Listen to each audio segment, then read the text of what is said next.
বন্ধুরা আবার একটা নতুন রেসিপি দিয়ে তোমাদের মাঝে আমি হাজির হয়ে গেলাম। দেখো বন্ধুরা, দেখো এখানে দেখো সিম আছে,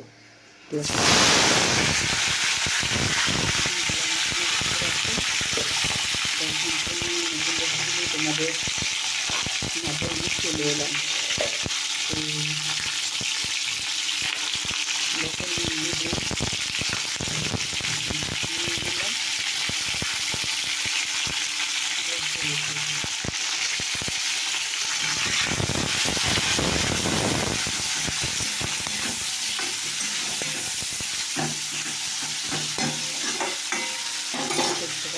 আমি ঢাকা দিয়ে দেবো।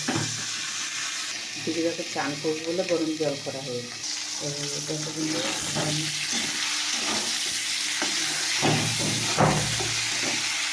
তো দেখো বন্ধুরা আমার রেসিপিটা হয়ে গেছে, বুঝতে পারছো? তো দেখো বন্ধুরা, এটা সিম ভাজা হয়ে গেছে। তো দেখো আলু আর পালং শাক দিয়ে দিলাম, বুঝতে পারছো? আলু পালং শাক দিয়ে দিয়েছি।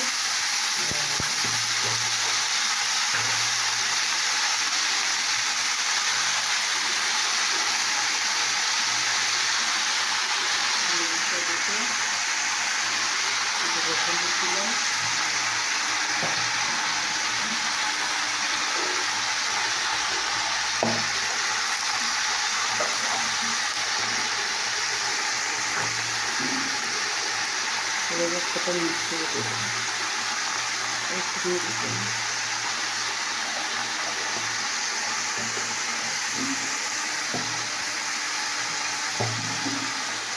হলে দেখো নাড়াচাড়া করে আমি ঢাকা দিব।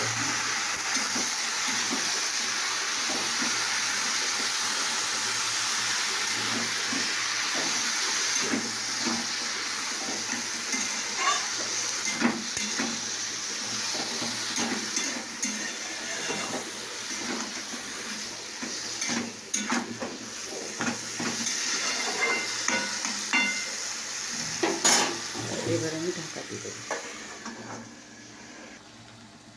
তো দেখো বন্ধুরা, আমার শাকটা গলায় লেগে গেছে, এই কারণে আমি নিজে নিই।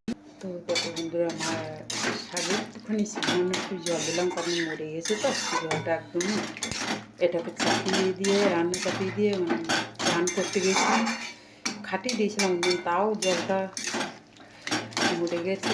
তো শাকে আমি বেশি কিছু দিইনি, একটু বেগুন দিলে ভালো হতো বা একটু শিম দিলে ভালো হতো। শিমটা আমি আলাদা ভেজে নিয়েছি, আলু দিয়ে একটু তরকারি করে নিই। তো এইটা দিয়ে আজ করবো মুসুর কলার ডাল করেছি, শিম ভাজা আর এই আলু আর পালং শাক। মুসুরি ডাল দিলে একটু লাবুরি মতো হতো, কিন্তু ডালটা এর সঙ্গে আমি দিইনি, বুঝলি তো? তো এই রেসিপিটা তোমাদের কেমন লাগলো অবশ্যই কমেন্ট করে জানিও, ঠিক আছে? তো চলো, টাটা, বাই বাই।